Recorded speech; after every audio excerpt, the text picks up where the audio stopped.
Muito bem, pessoal de casa, agora é hora do nosso comentarista político, Davidson Cavalcante, que já se encontra aqui no estúdio. Boa tarde, professor. Muito boa tarde, tiozão. Boa tarde também para você que acompanha a gente.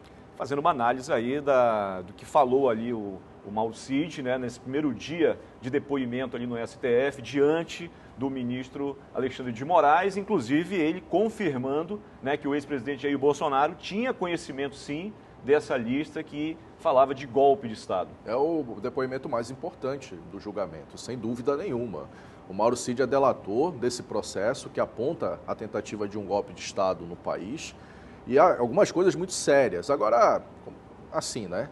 Eu falei ontem aqui, não está na hora um pouco disso, mas hoje eu vou só dar uma aprofundada. Eu não sei como esse projeto, esse plano, essa arquitetura para impedir a posse do presidente Lula ou até mesmo prender ministros do STF, no caso aí só Alexandre de Moraes, daria certo, tiozão, porque a gente está falando de prender um ministro, que na época era o presidente do Tribunal Superior Eleitoral, hoje é o relator do processo, o ministro Alexandre de Moraes, os outros não seriam presos. Não sei se, no entendimento de quem estava arquitetando o golpe, e segundo Mauro Cid, com o entendimento de Bolsonaro, os outros ministros ficariam calados, não fariam nada. E também tem o Congresso, mesmo sendo um Congresso que não é aparelhado totalmente hoje por um governo petista, mas é um Congresso que preza pela Constituição. Então eu não sei de que forma esse projeto de tentar aí, de uma certa forma, criar um estado de sítio, criar uma GLO, uma garantia de lei e ordem, usando as Forças Armadas. E aí é bom separar o joio do trigo. Quando o Mauro Cid fala, por exemplo, das Forças Armadas, ele está falando de alguns militares que tinham conexão direta com o Bolsonaro, que cobravam e pressionavam e que não representa, de fato, a entidade, não representa o corpo geral e nem tampouco o comando geral das forças militares do país. É muito sério, isso impacta diretamente não só do ponto de vista jurídico, mas político. A gente está falando de Bolsonaro, gente. Bolsonaro, nas pesquisas, é o melhor colocado da direita para disputar com Lula.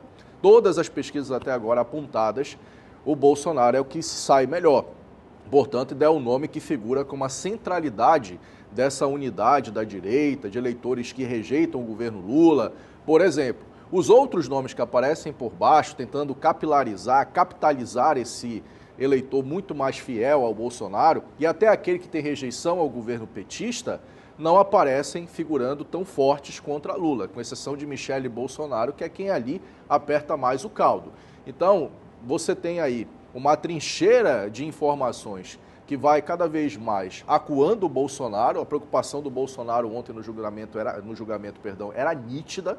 Bolsonaro estava tenso, todo o tempo olhando para o celular, olhava para Alexandre de Moraes, e aí é um trabalho que a defesa do ex-presidente terá que fazer para desfazer essas acusações, porque o delator não só confirma, mas ele reafirma o conhecimento de Bolsonaro sobre o plano de golpe e até dando sugestões de alterações do documento, que é algo mais sério ainda, porque quando ele dá sugestões, significa o quê? Significa que ele confirma a participação, mesmo que indireta, dele.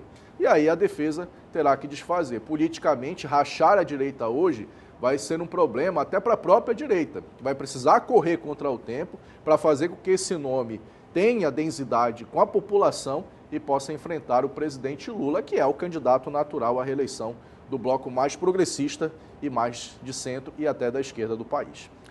Olha, pessoal de casa, daqui a pouco não está na hora, é 5h30, o professor volta novamente com o Paulinho Nobre, né, para falar sobre esse assunto e outros assuntos, porque hoje é o segundo dia desses interrogatórios, né, dos depoimentos, e é claro que amanhã ele volta aqui no Povo também para fazer uma análise com relação a isso. E você pode seguir o professor no Instagram, @CavalcanteDavidson. Vai lá, conversa com ele, procura saber mais aí do que está acontecendo. Será muito bem-vindo, tenho o maior prazer em recebê-lo.